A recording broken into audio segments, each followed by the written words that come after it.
नमस्कार दोस्तों, मेरा नाम राहुल है और हम लोग गणित विषय में एक चैप्टर प्रारंभ करने का प्रयास कर रहे हैं, आयतन एवं पृष्ठीय क्षेत्रफल।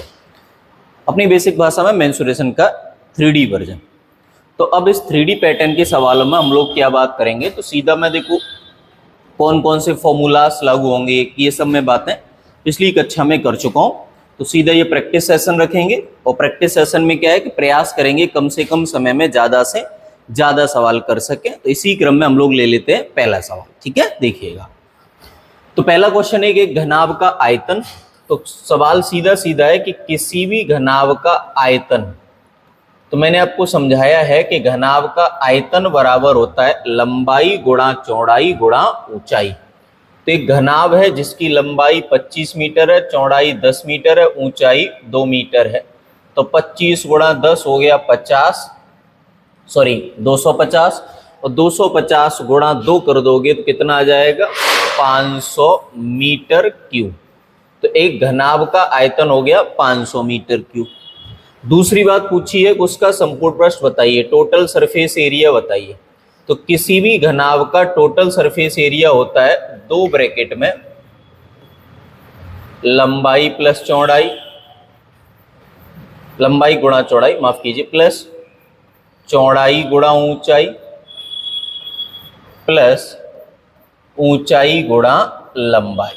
ठीक है, तो सीधी सी बात अप्लाई करेंगे। 2 ब्रैकेट में लंबाई आपकी 25 है, चौड़ाई आपकी 10 है, प्लस चौड़ाई 10 है, ऊंचाई 2 है, प्लस ऊंचाई 2 है, लंबाई 25 है। जो भुजाएं दी गई हैं उनमें पहली वाली भुजा को कह दो लंबाई, दूसरी को कह दो चौड़ाई और तीसरी को कह दो ऊंचाई। तो इस आधार पर आपको यहां से समझ में आएगा कि इन दोनों का गुणा 250 प्लस 20 270 प्लस 50, 270 और 50 320 का अगर 2 में गुणा कर दिया जाए तो 640 मीटर स्क्वायर आ जाएगा। तो हमारे पहले सवाल का ऑप्शन भी पहला ही सही होगा। ठीक है, आयतन पूछा है, बेसिक लंबाई गुणा चौड़ाई गुणा ऊंचाई। संपूर्ण पृष्ठ पूछा है, संपूर्ण पृष्ठ का फॉर्मूला लगा दो, है ना। बस जो इंपॉर्टेंट बात है वो क्या है, फॉर्मूला याद होनी चाहिए। कहां से याद करोगे, वो मैंने अलग से एक आपके लिए अलग क्लास ले रखी है जिसमें मैंने सारे फॉर्मूलास का बहुत संक्षिप्त में, ज्यादा डिटेल में नहीं, बहुत संक्षिप्त में बात कर ली है ना। चलिए आगे बढ़ते हैं। अगला सवाल आप देखिएगा, सवाल नंबर 2।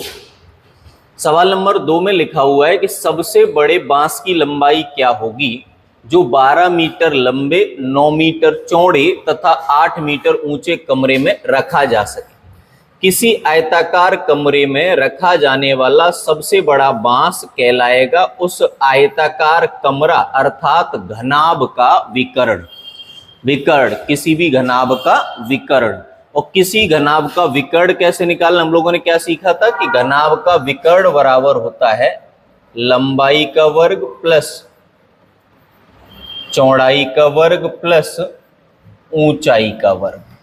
तो यहां से हम लोगों को यह समझ में आ जाता है कि लंबाई का अगर वर्ग निकालिएगा तो वो 12 का वर्ग करना है, 12 का वर्ग 144। चौड़ाई का अगर निकालेंगे तो 9 का करना, और ऊंचाई का अगर निकालेंगे तो 8 का करना है। सबको अगर जोड़ लेंगे तो ये आ जाएगा 289, अर्थात हमारा आंसर आ गया 17 मीटर। तो किसी आयताकार कमरे में जिसकी लंबाई क्रमशः 12 मीटर, चौड़ाई 9 मीटर और ऊंचाई 8 मीटर है, उसमें रखा जा सकने वाला सबसे बड़ा बांस या सबसे बड़ा तार, जो भी आप बोले, उसको कैसे निकालेंगे, विकर्ण से। और विकर्ण का फॉर्मूला क्या होता है, अंडर रूट लंबाई का वर्ग प्लस चौड़ाई का वर्ग प्लस ऊंचाई का वर्ग। क्लियर हो पा रही है मेरी बात। चलिए आगे बढ़ते हैं। अगला सवाल है सवाल नंबर 3 कि 24 सेंटीमीटर लंबे, 14 सेंटीमीटर चौड़े और 7.5 सेंटीमीटर ऊंचे घनाभ का संपूर्ण पृष्ठ बताइए। तो हम लोगों ने पढ़ लिया कि किसी भी घनाभ का संपूर्ण पृष्ठ बराबर होता है 2 ब्रैकेट में लंबाई गुणा चौड़ाई, लंबाई 24 है, चौड़ाई 14 है, प्लस चौड़ाई गुणा ऊंचाई 14 गुणा 7.5 प्लस ऊंचाई गुणा लंबाई 7.5 गुणा 24। क्लियर एकदम? दोबारा समझेंगे। लंबाई 24, चौड़ाई 14, यही तो फॉर्मूला था, अभी पढ़ा था, लंबाई गुणा चौड़ाई, तो 24 गुणा 14 प्लस 14 गुणा ऊंचाई 7.5 प्लस 7.5 गुणा लंबाई, यही तो था, अभी तो पढ़ा था पीछे के सवाल, इसलिए नहीं लिखा है। अगर डिफरेंट होता तो मैं लिख लेता। ठीक है, चलो, तो यहां से हम लोगों को क्या समझ में आ रहा है कि दो ब्रैकेट के बाहर रखो, अंदर आ जाओ। 14 गुणा 24 अगर कर देंगे तो 14 गुणा 4 56 के 6, 14 गुणा 2 28 और 5 33 प्लस ये देखिए 14 पंजे 70, तो पॉइंट के बाद 7 आ गया, तो 14 ये आ गया आपका 105 प्लस 24 गुणा 7 168, तो ये आपका जोड़ के आ जाएगा 180। ठीक है, सबका यहां गुणा कर लिया। अब हो गया ये 5 और 6 11 का 1, 8 और 3 11 और 1 12, 1 और 1 2 और 3 5 और 1 6 और मल्टीप्लाई विद 2, तो हमारा जवाब आ जाएगा 1242 सेंटीमीटर स्क्वायर। तो बेसिक सा सवाल है जिसमें लंबाई, चौड़ाई और ऊंचाई दे रखी है और आपको घनाभ के संपूर्ण पृष्ठ का क्षेत्रफल निकालना है, जिसका साधारण फॉर्मूला मैंने आपको बता दिया। अभी शुरुआत में सवाल रखूंगा तो बिल्कुल बेसिक रखूंगा, डायरेक्ट फॉर्मूला ओरिएंटेड सवाल। ठीक है, धीरे धीरे बढ़ाएंगे। अगला देखिएगा, सवाल लिखा है कि 30 सेंटीमीटर लंबे, 24 सेंटीमीटर चौड़े, 18 सेंटीमीटर ऊंचे घनाभ के विकर्ण की माप बताइए। तो हम लोगों ने भैया बाबूजी सरकार क्या सीखा कि विकर्ण बराबर होता है अंडर रूट लंबाई का वर्ग, तो 30 का वर्ग हो गया 900 प्लस चौड़ाई का वर्ग, चौड़ाई कितनी है ये रही, लंबाई 30 है, चौड़ाई 24 है, ऊंचाई 18 है, 18 का वर्ग 324। ठीक है, अगर हम इन सबको आराम से समझने का प्रयास करना, 900 और 500 1400 300 1700, तो कुल मिला के हो गए आपके ये 1800। 1800 के अगर गुणनखंड किए जाएं तो 900 गुणा 2 लिख सकते हैं।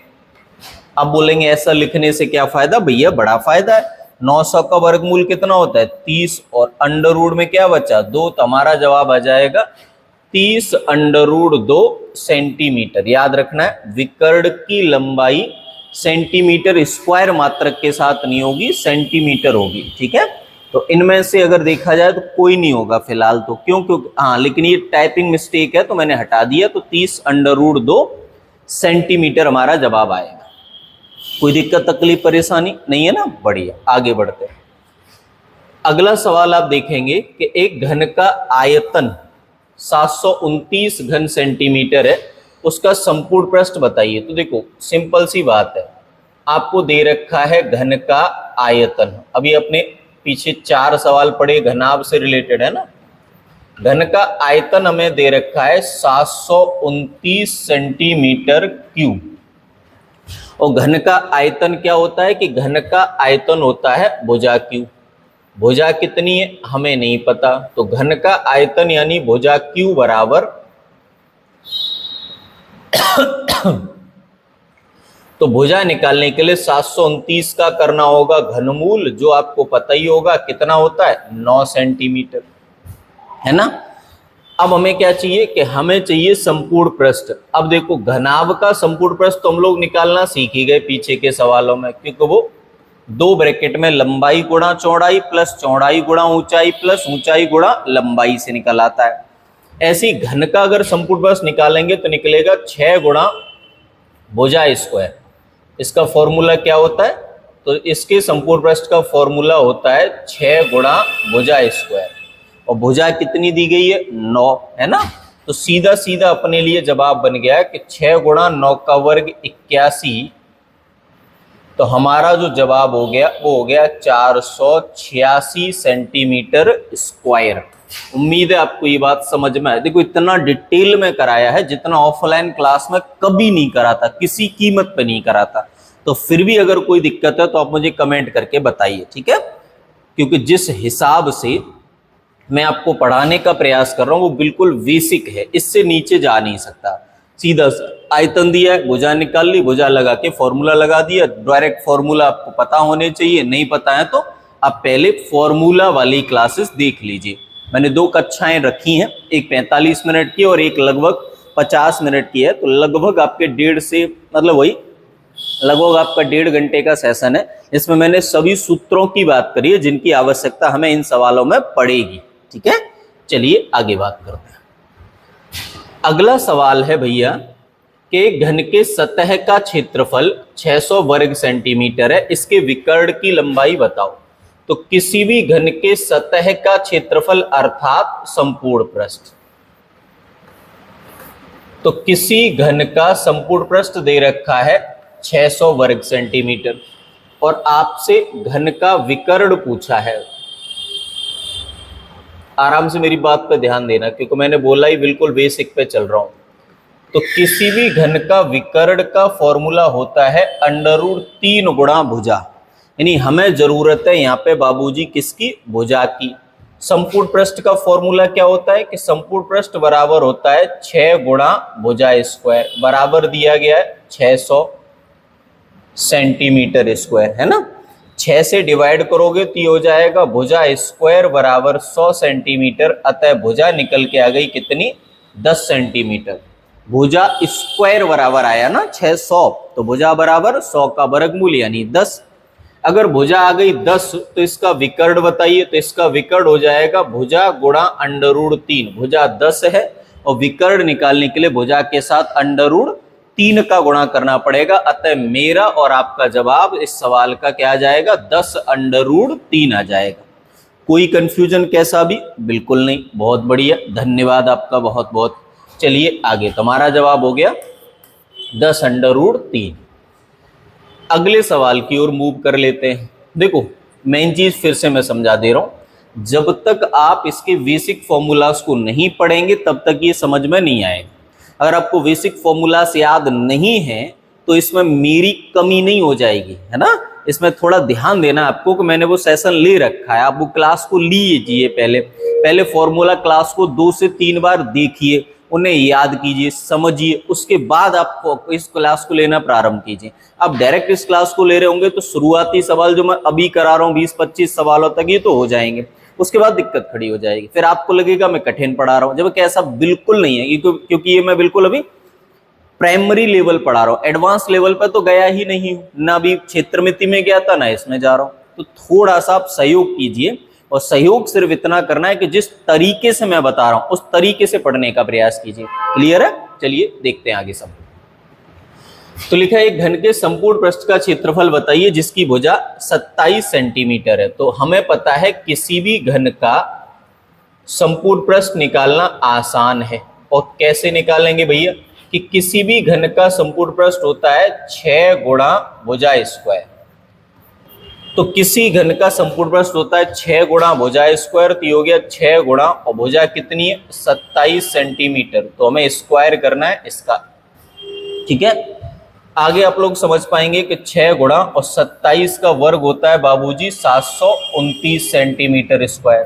तो यहाँ गुणा करेंगे, 6 गुणा 9 54, 5 हो गया, 6 दूनी 12, 5 17, 6 7 42 और 1 43, तो 4374 सेंटीमीटर स्क्वायर हो जाएगा एक घन का संपूर्ण पृष्ठ जिसकी भुजा दे रखी है। तो सीधा सीधा ही तो है, कुछ उसमें कुछ खास तो है नहीं। मैं बोल नहीं रहा हूं कि अभी बेसिक सवालों की बात करूंगा। चलिए आगे बढ़ते हैं। अगला सवाल है कि एक घन के विकर्ण की माप 4√3 सेंटीमीटर है, इसका आयतन बताइए। ठीक है, तो सवाल यह है कि हमें एक घन का विकर्ण दे रखा है।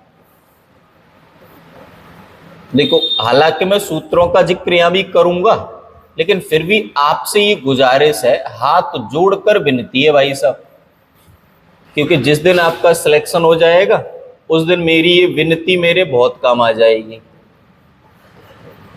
तो मैं फॉर्मूलास को लिखूंगा, लेकिन आपसे ये उम्मीद करूंगा कि आपको याद हो। देखिए, तो ये लिखा हुआ है कि घन का विकर्ण बराबर √3 गुणा भुजा। तो घन का विकर्ण दे रखा है 4√3 जो बराबर होता है √3 गुणा भुजा। तो यहां से हमें समझ में आ गया कि √3 से √3 कट जाएगा, तो भुजा कितनी आ गई 4। तो विकर्ण का उपयोग करके आपने भुजा निकाल ली। अगर भुजा आ गई 4 सेंटीमीटर में, और आयतन निकालने के लिए क्या करना होता है, भुजा का क्यूब। तो 4 का घन हो गया 64 सेंटीमीटर क्यूब। तो हमारा जवाब सीधा सीधा ऑप्शन डी हो जाएगा। तो एक घन का विकर्ण दिया गया जो होता है √3 गुणा भुजा, और उसी आधार पर आपको आयतन निकालना है। आयतन क्या होता है, भुजा क्यूब। कोई कंफ्यूजन नहीं है ना। चलिए मैं आगे बढ़ूं। धन्यवाद। अगला क्वेश्चन आप देखिएगा, एक शंकु की ऊंचाई 4.8 सेंटीमीटर है और इसके आधार का व्यास 4 सेंटीमीटर है। तो शंकु की तिरछी ऊंचाई बताइए। देखिएगा मैंने आपको क्या सिखाया था, दोबारा से उस बात को अप्लाई कर लेता हूं कि अगर ये एक शंकु है,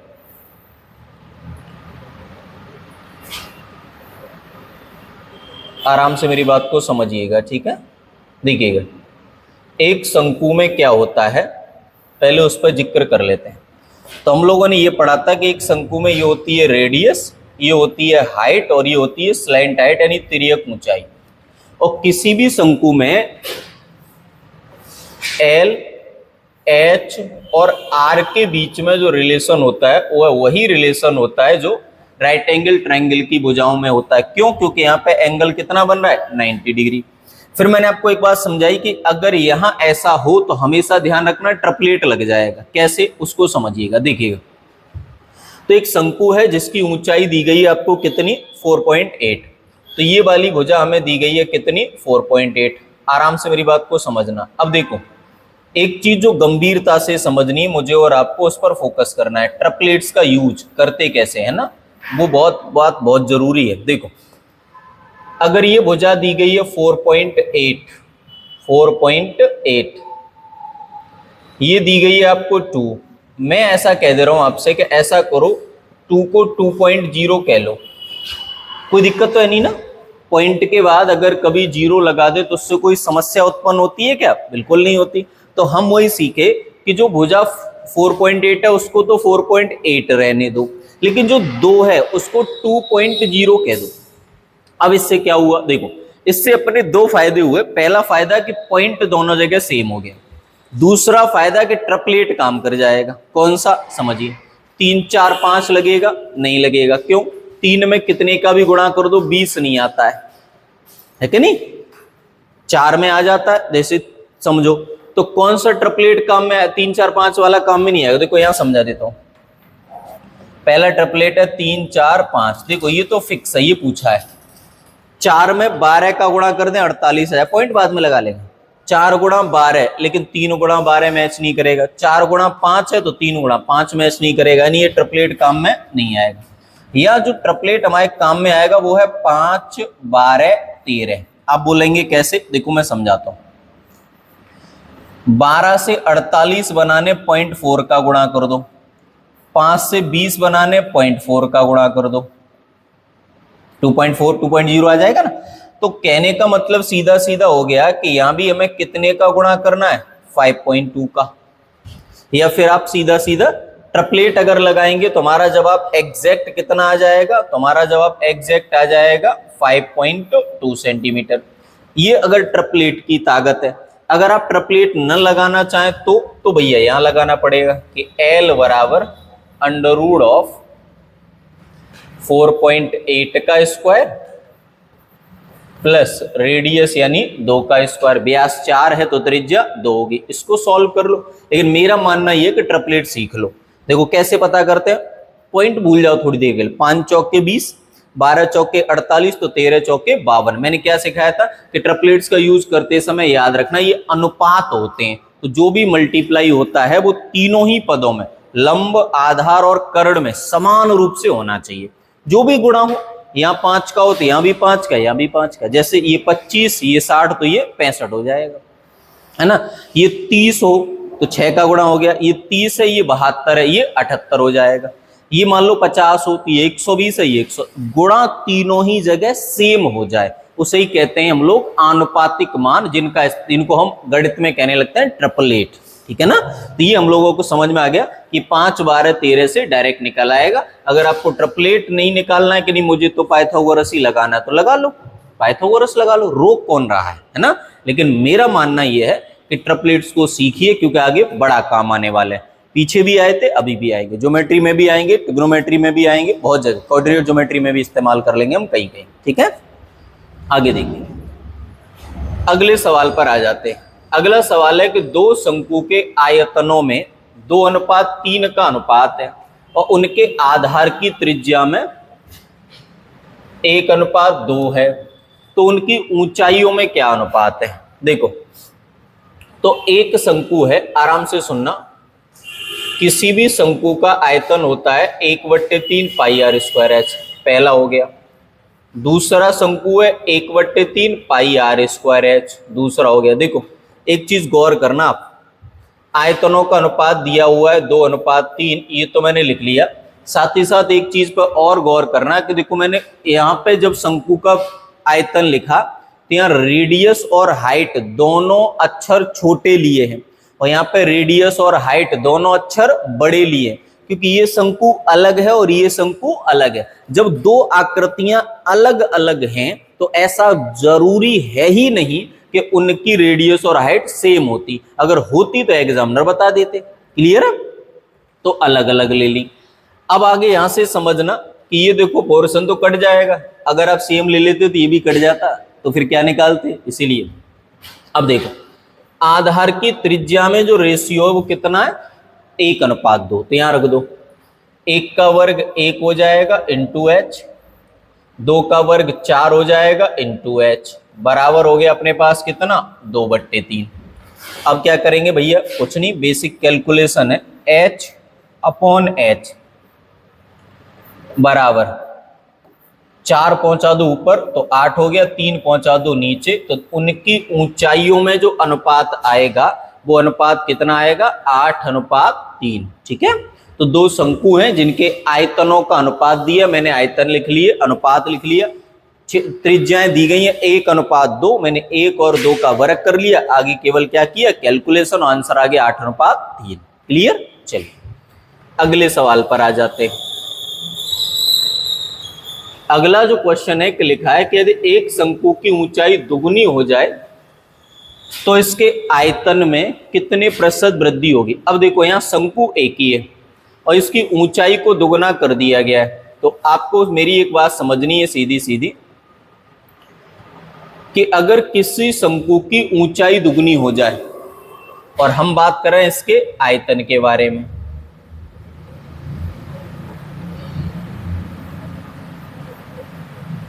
देखो तो किसी भी शंकु का पहले आयतन रहा होगा 1/3 पाई आर स्क्वायर एच।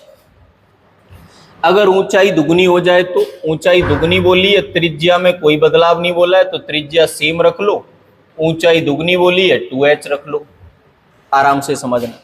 और जब जब ऐसी बातें बोले रेशियो बना लो, ठीक है ना, तो यहां से आपको समझ में आएगा कि ये सब कट पिट जाएगा, यहां बचेगा 1 और यहां बचेगा 2। तो सवाल है कि उनके आयतनों का अनुपात क्या होगा, तो 1:2। आयतन कितने गुना हो जाएगा, 2 गुना। कितने परसेंट बढ़ गया, तो सीधी सीधी बात याद रखनी है, दुनिया में कोई भी वस्तु हो उसकी प्रारंभिक वैल्यू हमेशा होती है 100%। अगर 1 को 100 बनाया है तो आप बताओ कितने का गुणा किया है, 100 का। तो 1 को अगर 100 कह रहे हैं तो 2 को 200 कह रहे हैं, मतलब किसी शंकु का आयतन पहले 100% था जो बढ़ के 200% हो गया है, तो आयतन में वृद्धि कितनी हो गई, 100%। देखो 3 सवाल बन गए। पहला देखो रेडियस में कोई बदलाव नहीं है, बदलाव केवल किसमें, हाइट में, तो रेडियस सेम रखो, हाइट जो पहले थी उससे बाद वाली हाइट कर लो दुगुनी, है ना। आगे काट पीट की हमने 1:2। कोई भी वस्तु हो उसकी प्रारंभिक मात्रा हमेशा होगी 100%। अगर ये क्षेत्रफल होता तो भी 100 होता, लंबाई होती तो भी 100 होती। अगर एक यूनिट की वैल्यू 100% है, मतलब 1 को 100% कह रहे हो तो 2 को 200 ही तो कहोगे। अरे एक किताब 100 रुपया की है तो 2 कितने की है, 200 की। एक चॉकलेट 100 रुपया की है तो 2 कितने की है, 200 की। बोलो ना, एक भांग का गिलास 100 रुपया का है तो 2 भांग के गिलास 200 रुपया के। क्लियर है ना। तो यहां 100% था, यहां हुआ 200% हो गया, तो कितना बढ़ा, हमारा जवाब है कि कितना बढ़ गया, 100% बढ़ गया। अगर यहाँ 300 हो जाता तो 200 बढ़ गया होता, यहाँ 250 हो जाता तो 150 बढ़ गया होता। क्लियर हो पा रही है ना बात? चलिए बढ़िया, अगले सवाल पर आ जाइए। अगला है कि दो शंकुओं की ऊंचाइयों में अनुपात 1:3 है और उनके आधार के व्यास में अनुपात 3:5 है, तो उनके आयतन में अनुपात क्या होगा? फिर देखो बात हुई, दो अलग अलग शंकु हैं जिनके आयतनों का अनुपात पूछा है। देखो, तो एक शंकु का आयतन हो गया 1/3 पाई r²h रेशियो, दूसरे शंकु का आयतन हो गया 1/3 पाई r²h। महत्वपूर्ण जो बात है उस पर आ जाइए। देखो आराम से, कि महत्वपूर्ण बात यह है कि 1/3 और पाई तो कट जाएंगे। अब देखो समझो, उनकी ऊंचाइयों में अनुपात 1:3 है, तो इसकी हाइट 1 रेशियो इसकी हाइट 3। आगे व्यास में अनुपात 3:5 है। अलग से समझ लो, अगर दो शंकुओं के व्यास का रेशियो 3:5 है तो उनकी त्रिज्या का रेशियो क्या होगा? सेम होगा भैया, क्योंकि त्रिज्या होती है व्यास का आधा, तो 3 और 5 का आधा करोगे ना तो दोनों ही जगह /2/2 आएगा, 2 से 2 कट जाएगा। इससे स्पष्ट होता है कि व्यास का रेशियो त्रिज्या के रेशियो के बराबर ही होगा। वैल्यू बदलती हैं लेकिन रेशियो नहीं बदलता है, ठीक है? वैल्यू बदलती हैं, जैसे अगर व्यास 3 है तो त्रिज्या 1.5 होगी, व्यास 5 है तो त्रिज्या 2.5 होगी, लेकिन उनका रेशियो कभी नहीं बदलेगा। क्यों नहीं बदलेगा? क्योंकि दोनों के ही अपोन में 2 आएगा, तो 2 से 2 कट जाएगा। क्लियर हो पा रही मेरी बात? चलिए, तो अब देखो, पहले की त्रिज्या कितनी आई? 3, जिसका वर्ग हो गया 9। दूसरे की त्रिज्या कितनी आई? 5, जिसका वर्ग हो गया 25। 3 से आपने ये काट लिया, तो हमारा जो फाइनल आंसर हो गया वो कितना आ गया? 3:25। उम्मीद है आपको ये वाली बात भी समझ में आई होगी। तो क्या किया हमने? आयतन, पहले शंकु का आयतन 1/3 पाई r² है, दूसरे का सेम काट दिया। r की वैल्यू यहां से निकल आई, पहले शंकु की रेडियस 3 यूनिट, दूसरे शंकु की रेडियस 5 यूनिट। 3 का वर्ग 9, 5 का वर्ग 25, h तो डायरेक्ट दिया ही हुआ है आपको। देखो कितना ये दिया है ना, 1:3, तो पहले की हाइट 1, दूसरे की हाइट 3। आगे क्या करना है? सिंप्लीफिकेशन। क्लियर है मेरी बात? कोई कंफ्यूजन तो नहीं है? चलिए आगे बढ़ते हैं। अगला सवाल है कि एक गोले की त्रिज्या 6 सेंटीमीटर है, इसका आयतन क्या है? तो अगर हम बात करें किसी भी गोले के आयतन के बारे में, गोले का आयतन, तो किसी भी गोले का आयतन होता है 4/3 पाई r³, यही होता है। धन्यवाद। अब देखो ऑप्शन देख लो एक बार, हमें पाई की वैल्यू 22/7 को लगाना नहीं है, पाई की वैल्यू पाई ही रहने देनी है और सॉल्व कर लेना, तो आसान हो गया अपने लिए। देखो अगर अब तो ये हो गया 4/3 into pi, 4/3 into pi into r की वैल्यू 6, तो 6 की पावर 3 हो गया 216, है ना? आप इसे 3 से सिंप्लीफाई कर दो तो हो जाएगा 72। आराम से समझना, 3 से सिंप्लीफाई किया 72 बार, 72 गुणा 4 कर देंगे 288 पाई सेंटीमीटर क्यूब। तो हमारा आंसर हो जाएगा 288 पाई सेंटीमीटर क्यूब। बिल्कुल बेसिक सवाल है, फॉर्मूला याद हो जाएगा। फॉर्मूला कहां से याद करेंगे? दे तो दिए ना कक्षा, उसको देखो, समझो, प्रयास करो। कोई दिक्कत है मुझे बताओ, मैं कहां जा रहा हूं।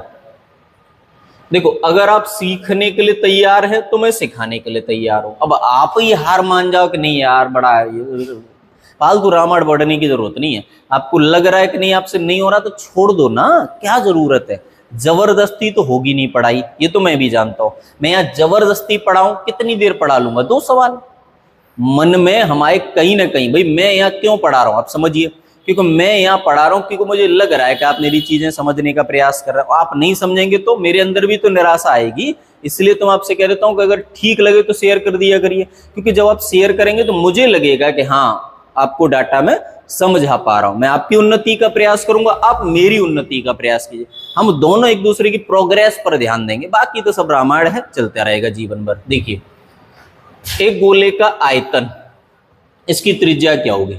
तो किसी भी गोले का आयतन होता है 4/3 पाई, पाई की वैल्यू 22/7 इंटू आर क्यू बराबर, इसको सिंप्लीफाई कर ले रहे हैं, ये रहा ना डाटा, इसको सिंप्लीफाई कर ले रहे हैं। तो 21 गुणा 5 105, 105 और 11 116, कैरी हुआ 11। 21 गुणा 4 84 और 11 95 के 5, कैरी हुआ 9। 21 21 और 9 30, कैरी हुआ 3। 21 दूनी 42 और 3 45, 45,056/21 ही आ गया। इसको मैंने साधारण भिन्न में बदल लिया, ठीक है। अब देखो यहां से अगर आर क्यू बराबर निकालना है तो ये हो जाएगा 45,056 गुणा 3 गुणा 7, ऐसा ही होगा ना, 3 गुणा 7 ऊपर और 4 गुणा 22 आ जाएंगे नीचे। तो इससे क्या होगा 45,056, हाँ बट्टे में 21 भी तो रह गया, 45,056/21, 3 गुणा 7 अपॉन में था ऊपर पहुंच गया, 4 गुणा 22 गुणा में था इधर जाके भाग में पहुंच गया। अब क्या करेंगे वही जो करते आए हैं कि 3 गुणा 7 से ये सिंप्लीफाई हो गया, आराम से करना जल्दबाजी नहीं। 11 से इसे 2 बार सिंप्लीफाई कर दो, 11 से ये 4 बार, 1 बचा, 10 हो गए, भाग जाएगा नहीं मत जाने दो, 105 हो गए, 9 बार फिर 6 बार, 4 गुणा 2 8 से इसे सिंप्लीफाई कर दो। तो 8 से अगर इसे सिंप्लीफाई कर दोगे तो आपको समझ में आएगा कि 8 से सिंप्लीफाई करने पर हमारे पास आंसर आ रहा है, ये कितनी बार हो गया 512।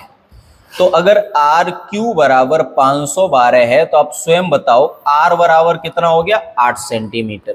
8 का ही तो क्यूब होता है 512। ये एक बेसिक सवाल था, केवल कैलकुलेशन थी, वो मैंने आपको बता दी। बढ़ूं आगे, चलिए देखिए अगला सवाल। अगला सवाल है कि 14 सेंटीमीटर व्यास के एक अर्धगोले का संपूर्ण पृष्ठ बताइए। तो अगर किसी अर्धगोले का व्यास 14 सेंटीमीटर है तो उसकी त्रिज्या 7 सेंटीमीटर हो गई, है ना। और अर्धगोले का संपूर्ण पृष्ठ याद रखना, देखो गोले का संपूर्ण पृष्ठ या वक्र पृष्ठ दोनों कैसे होते हैं सेम, लेकिन अर्धगोले का संपूर्ण पृष्ठ होता है 3 पाई आर स्क्वायर। तो ये हो गया 3 पाई की वैल्यू हो गई 22/7 और आर स्क्वायर 7 का वर्ग हो गया 7 गुणा 7, जिससे ये कट गया, ठीक है। तो 22 गुणा 3 66 गुणा 7, 7 गुणा 6 42, 42 और 4 46। तो हमारा आंसर हो गया 462 सेंटीमीटर क्यूब।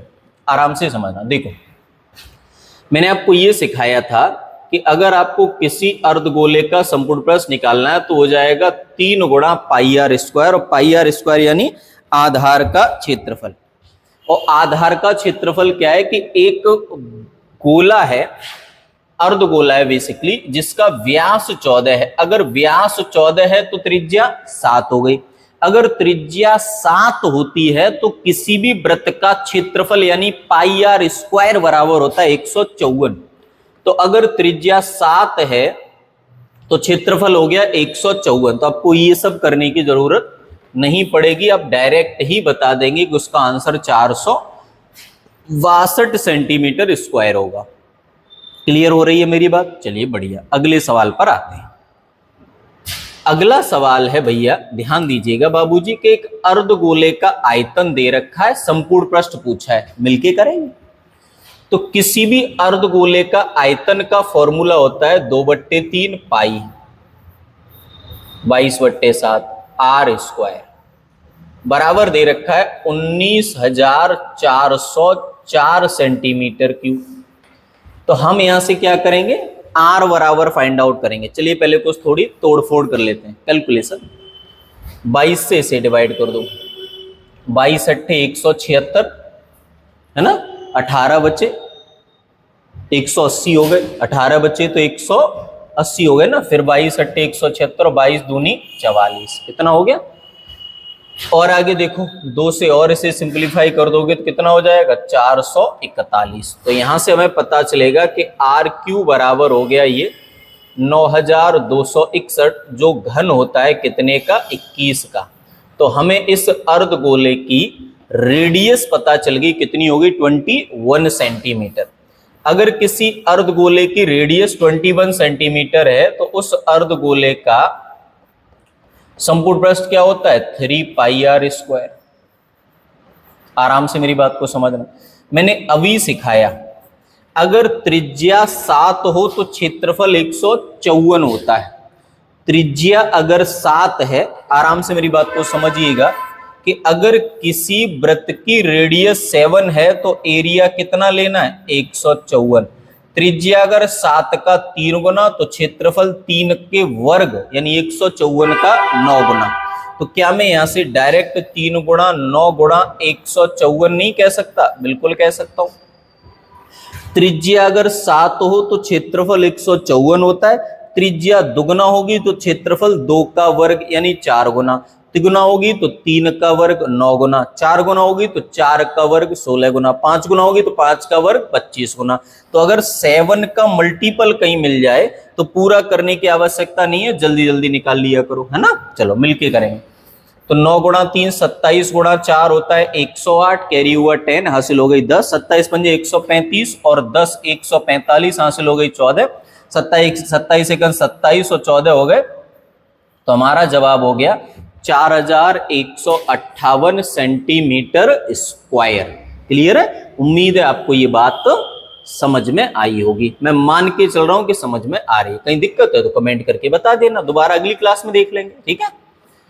अगला सवाल देखिए, एक गोले का वक्र पृष्ठ 5544 सेंटीमीटर स्क्वायर है। देखो गोला हो उसका चाहे वक्र पृष्ठ निकालें चाहे संपूर्ण पृष्ठ निकालें, तो किसी भी गोले का वक्र पृष्ठ अथवा संपूर्ण पृष्ठ कुछ भी हो, फॉर्मूला क्या रहता है, 4πr²। आराम से समझना, ठीक है। तो यहां से हमें यह पता चल रहा है कि πr² बराबर हो गया, r पूरा ही लिख ले रहा हूं, तो ये हो गया 4 गुणा 22/7 गुणा हो गया r² बराबर हो गया भैया 5544। आराम से मेरी बात को समझना, ठीक है।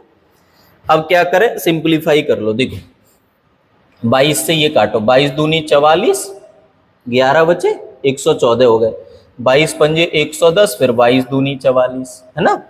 अब क्या करो, 4 से सिंपलीफाई कर लो, तो 4 से 6 बार और फिर कट जाएगा 3 बार। तो यहां से हमें समझ में आ जाएगा कि r² बराबर हो गया आपका 7 गुणा 3 21, 42 और 2 44। तो r बराबर कितना आ गया, 21 सेंटीमीटर।